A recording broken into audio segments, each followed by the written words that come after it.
Dipicu kesal lantaran sulit mencari alamat tujuan, seorang pengendara ojek daring mengamuk dan menendang motor konsumennya yang tengah parkir hingga terjatuh menimpa kaca rumahnya di Cimanggis, Depok, Jawa Barat. Korban terkejut lantaran pengemudi ojol terus memaki saat tiba di rumahnya. Bahkan sempat terjadi cekcok lantaran pengemudi ojol mengaku telah menelpon konsumen melalui aplikasi namun tak direspon. Korban pun membantah dan mengaku tak ada telepon yang masuk. Selain merusak kaca rumah, serpihan pecahan kaca juga mengakibatkan anak korban mengalami luka di bagian kaki. Usai merusak, pengemudi ojol langsung kabur meninggalkan lokasi. Tak lama kemudian korban menerima pesan singkat berisi ancaman pembunuhan dari pengemudi ojol. Motor ada posisinya ada di. Berbekal sejumlah bukti, korban melaporkan kejadian itu ke pihak aplikasi ojek online dan polisi. Dibawa ke kantor polisi. Dari Depok, Jawa Barat, Yung Rizky, iNews melaporkan.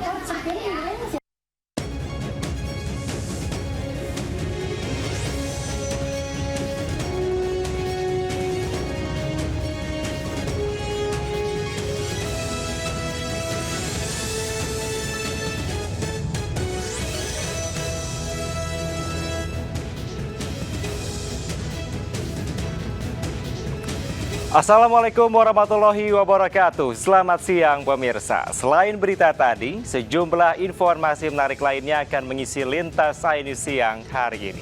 Bersama saya, Kevin Pakan. Inilah Lintas iNews siang selengkapnya. Pemirsa, pedagang di kawasan Puncak terlibat aksi saling dorong dengan Satpol PP Kabupaten Bogor karena menolak digusur. Para pedagang mengaku sudah membayar pada oknum petugas.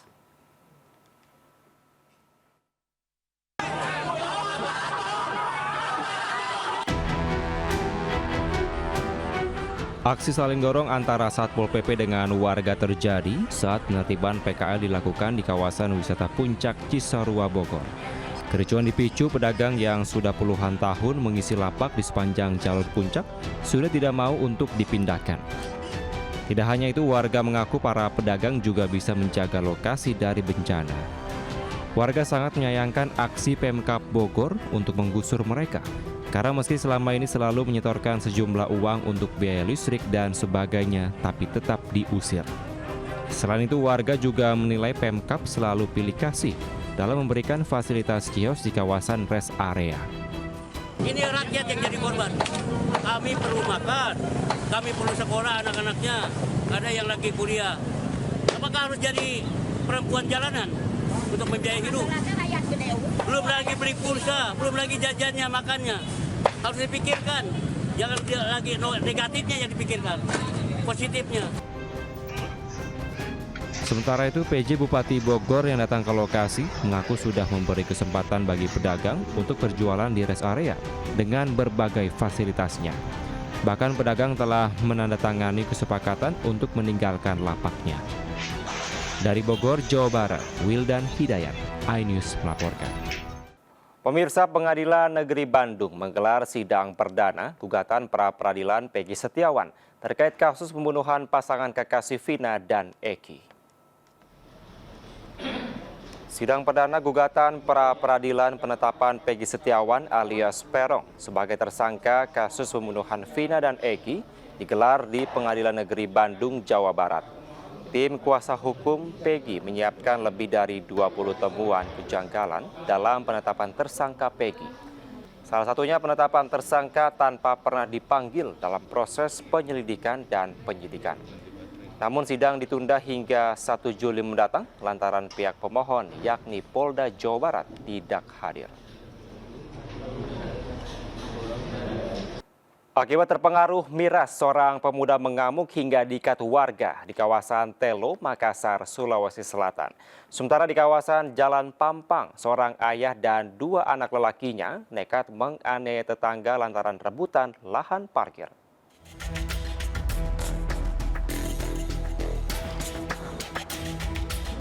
Warga Kelurahan Telo, Kecamatan Panakukang, Kota Makassar dihebohkan seorang pemuda yang mabuk miras.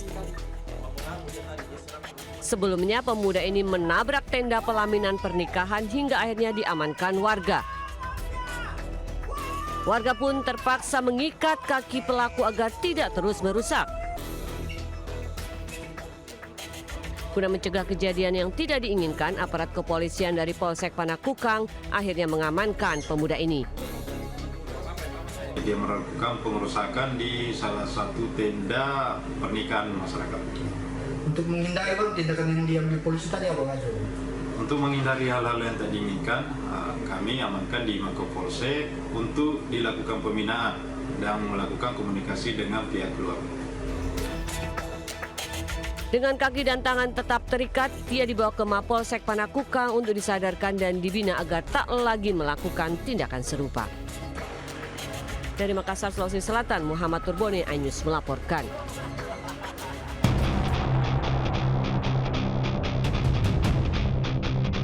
Aparat Resmob Polsek Panakukang menggerebek rumah pelaku penganiayaan yang merupakan seorang ayah dan 2 anaknya di Jalan Pampang, Kota Makassar, Sulawesi Selatan. 3 pelaku tak berkutik saat polisi menemukan barang bukti batang kayu yang digunakan untuk menganiaya korban. Kepada penyidik, pelaku mengaku aksi pengeroyokan berawal dari cekcok antara korban dengan salah satu pelaku saat pesta miras. Pelaku yang emosi akhirnya membawa kayu dan menganiaya korban hingga mengalami luka di lengan dan wajah. Para pelaku langsung menghampiri korban dan langsung melakukan penganiayaan terhadap diri korban, yang mana satu pelaku melakukan penganiayaan terhadap diri korban dengan menggunakan kayu mengenai tangan sebelah kanan. Hasil pemeriksaan sementara, cekcok diduga karena masalah lahan parkir. Kini ketiga tersangka mendekam di penjara dengan ancaman kurungan 5 tahun. Dari Makassar, Sulawesi Selatan, Muhammad Nurbone, iNews melaporkan. Pemirsa, sebuah rumah yang dijadikan tempat bermain judi meja tembak ikan digerebek polisi di Medan, Sumatera Utara. Selain mengamankan 2 unit meja ikan, petugas juga mengamankan 3 orang pemain dan 1 wanita yang menjadi gadis koin.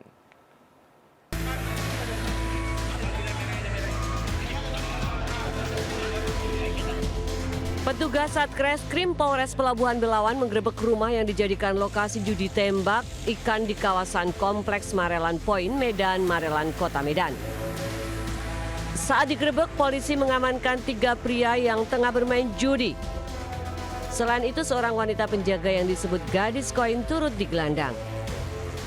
Selain para tersangka, polisi juga menyita 2 unit mesin judi jenis tembak ikan dari lokasi padat penduduk tersebut dan memboyong barang bukti ke Mapolres Pelabuhan Belawan. Penggerebekan terjadi setelah adanya laporan dari masyarakat yang resah. Seluruh pelaku masih diperiksa karena melanggar pasal tentang perjudian dan terancam penjara maksimal 4 tahun. Polisi juga tengah memburu pemilik lokasi judi yang identitas dan keberadaan telah dikantongi petugas. Dari Medan, Sumatera Utara, Yuda Bahar, iNews melaporkan. Pemirsa, orang tua siswa SMA di Medan mengamuk usai anaknya tidak naik kelas karena masalah absensi. Orang tua murid menduga anaknya sengaja tidak dinaikkan karena laporan pungli dan korupsi yang ia laporkan ke polisi. Orang tua siswa SMA Negeri 8 Kota Medan ini mengamuk usai mengetahui anaknya tidak bisa naik kelas lantaran absensi. Ia mengaku selama ini anaknya merupakan siswa berprestasi serta alasan ketidakhadiran anaknya di kelas masih jauh dari batas maksimal yang ditetapkan Menteri Pendidikan, yakni 25%. Orang tua siswa ini curiga anaknya dibuat tidak naik kelas buntut dari laporannya terhadap kepala sekolah ke Mapolda Sumut atas dugaan korupsi dan pungutan liar. Saya melaporkan kepala sekolah ini kan, karena semua peraturan menteri dan peraturan pemerintah dilanggar. Ya jadi karena ada melanggar hukum, saya laporkan ke hukum ke Polda. Dugaan korupsi dan pungutan liar. Sementara hingga kini pihak sekolah tidak bersedia memberikan keterangan. Dari Medan, Sumatera Utara, Adi Palapaharahap, iNews melaporkan. Pemirsa, kesulitan membuat akun PPDB online. Sejumlah siswa di Kabupaten Semarang, Jawa Tengah memilih mendatangi langsung sekolah yang mereka incar. Pembuatan akun merupakan tahap awal yang sangat penting sebelum masuk ke tahap pendaftaran.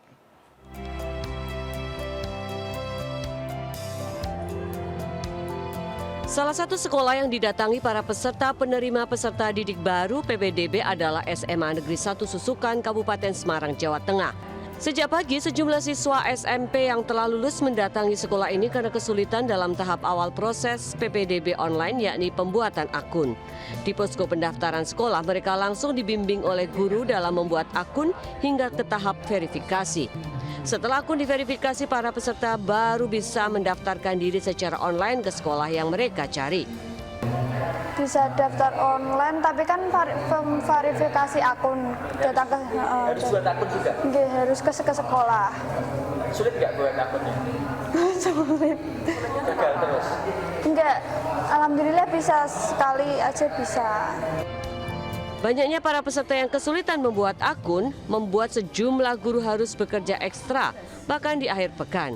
Saat ini dari 180 kuota yang disediakan SMA 1 Susukan, baru 120 peserta yang mendaftar. Selain membuat posko pendaftaran, pihak sekolah sebelumnya juga telah mensosialisasikan PPDB online kepada masyarakat. Dari Kabupaten Semarang, Jawa Tengah, Luriza Lulu, iNews melaporkan. Sementara pemirsa, untuk wilayah Jakarta, hari ini merupakan awal pendaftaran PPDB jalur zonasi. Meski dibuka secara online, namun sejumlah peserta mendatangi sekolah untuk mengurus kendala pendaftaran yang mereka hadapi. Dan pemirsa, saat ini sudah ada rekan kami Ayah Nufus di posko PPDB SMA Negeri 70 Jakarta Selatan. Selamat siang Ayah, kendala apa saja yang ditemukan oleh peserta PPDB hari ini? Ya, selamat siang Kevin dan juga pemirsa. Hari ini merupakan hari pertama untuk penerimaan peserta didik baru jalur zonasi, dan tadi kami sempat berbincang sejak awal di salah satu posko pelayanan yang dibuka oleh suku Dinas Pendidikan Wilayah 2 Kota Administrasi Jakarta Selatan di SMA Negeri 70 Bulungan, Jakarta. Meskipun memang pendaftaran awal ini dilakukan secara online, namun ada sejumlah orang tua dan juga wali murid yang datang ke posko pelayanan PPDB ini untuk meminta arahan dan juga bantuan atas kendala yang terjadi. Memang kendalanya ini minor, seperti meminta bantuan untuk melakukan pengaturan kembali kata sandi, kemudian juga kesalahan input, hingga untuk arahan terhadap orang tua yang dipindah tugaskan. Dan di posko pelayanan sendiri ini sudah ada sejumlah petugas baik dari suku dinas pendidikan maupun dari Dukcapil yang siap membantu para orang tua dan juga wali murid serta para peserta didik yang datang untuk melakukan pendaftaran pada pagi hari ini. Selain itu juga berdasarkan informasi yang kami dapatkan, untuk pendaftaran online sendiri ini cukup mudah, asalkan memang sudah paham seperti apa metode-metode dalam pendaftaran itu sendiri. Dan untuk jalur zonasi ini merupakan salah satu dari tahapan pendaftaran peserta didik baru, yang mana untuk jalur zonasi sendiri ini bertujuan untuk mendekatkan sekolah dengan domisili para calon peserta didik baru, dan di mana nantinya untuk sekolah dan juga masyarakat di sekitarnya ini menjadi sebuah ekosistem yang saling mendukung. Dan untuk kuota sendiri ini minimal 50% untuk SMP dan juga SMA. Pengumuman sendiri nantinya akan dilakukan pada tanggal 27 dan juga 28. Sementara demikian, Kevin. Baik, terima kasih Ayah Nufus melaporkan langsung dari posko PPDB SMA 70 Jakarta Selatan. Selamat kembali bertugas Ayah.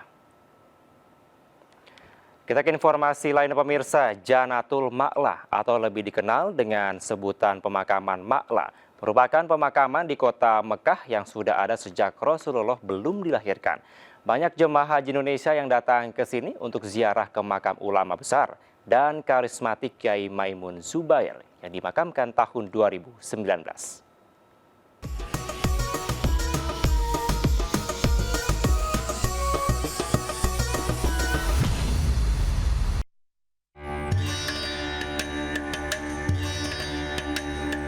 Makam Mbah Mun yang menjadi tujuan ziarah jemaah haji Indonesia di pemakaman Ma'la berada di komplek 70 Deret 151 baris keempat.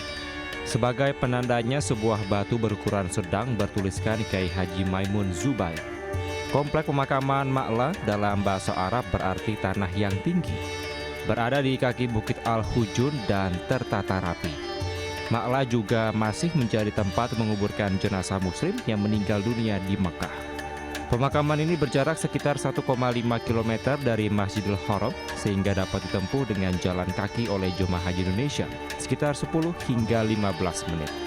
Setelah rangkaian haji selesai, kita pengen ziarah ke makam ulama besar dari Sragen yang dimakamkan di dekat komplek pemakaman Sayyidatina Siti Khadijatul Kubra. Alhamdulillah bisa hadir di sini, rawuh silaturahim, ziarah bersama bapak-bapak petugas ibadah haji Indonesia. Alhamdulillah luar biasa bisa bertemu, bisa ziarah bareng-bareng. Selain makam Mbah Mun, di pemakaman Ma'la juga terdapat makam ulama besar Indonesia, yakni Syekh Nawawi Al-Bantani. Di lokasi ini juga terdapat makam keluarga Rasulullah yaitu Sayyidah Khadijah, Aminah, Qasim dan Abdullah, Abu Thalib dan Abdul Muthalib. Dari Mekah, Arab Saudi, Fahmi Firdaus Naswar, iNews MCH 2024 melaporkan.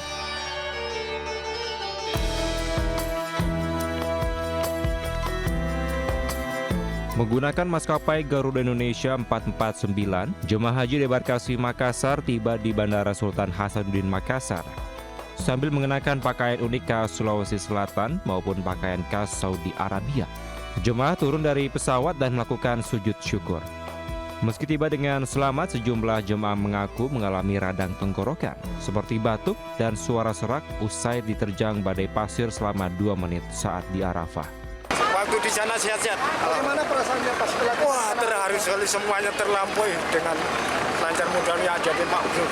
Pelayanan selama di sana bagaimana? Alhamdulillah semua bagus, makanan, pelayan semua kesehatan. Proses kepulangan jemaah haji debarkasi Makassar akan berlangsung dari tanggal 23 Juni hingga 20 Juli 2024 dengan jumlah jemaah 16.644 orang. Namun 17 jemaah diantaranya meninggal dunia di Tanah Suci. Dari Makassar, Sulawesi Selatan, Wahyu Ruslan, iNews melaporkan.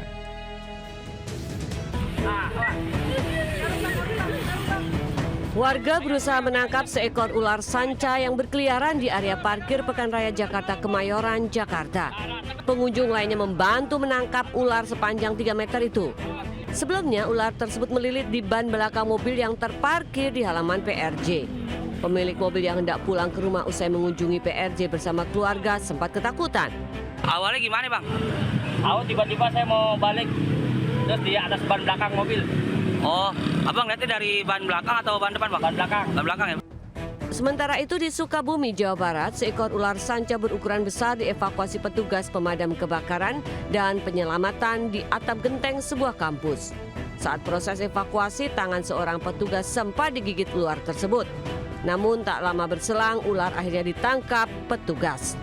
Ular sanca seberat 20 kg ini selanjutnya dibawa petugas ke Mako Damkar sebelum dilepas liarkan ke habitatnya. Tim iNews melaporkan. Sementara seekor satwa endemik pesut ditemukan mati terdampar di pinggir Sungai Mahakam, Samarinda, Kalimantan Timur.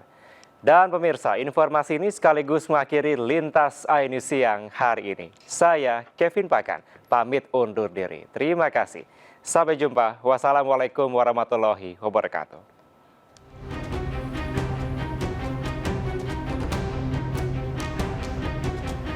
Petugas mengevakuasi bangkai pesut jantan sepanjang 2 meter yang ditemukan mati di Sungai Mahakam. Kematian satwa endemik Sungai Mahakam ini menjadi perhatian serius bagi para ahli dan peneliti di wilayah Kalimantan Timur. Bangkai pun segera dibawa ke laboratorium Universitas Mula Warman untuk diteliti penyebab kematian satwa dilindungi ini. Sebelumnya, kasus serupa juga terjadi di Kota Bangun dan Tenggarong. Kematian pesut jantan ini adalah pesut keempat yang mati di tahun ini. Diperkirakan pesut sudah mati minimal 1 hari sebelum ditemukan dan kemungkinan hanyut dari hulu sungai. Dari awal tahun kita ada, tapi kalau yang di Samarinda baru pertama kali ya. Kemarin sih 1 ekor di Tenggarong. Kemudian 1 di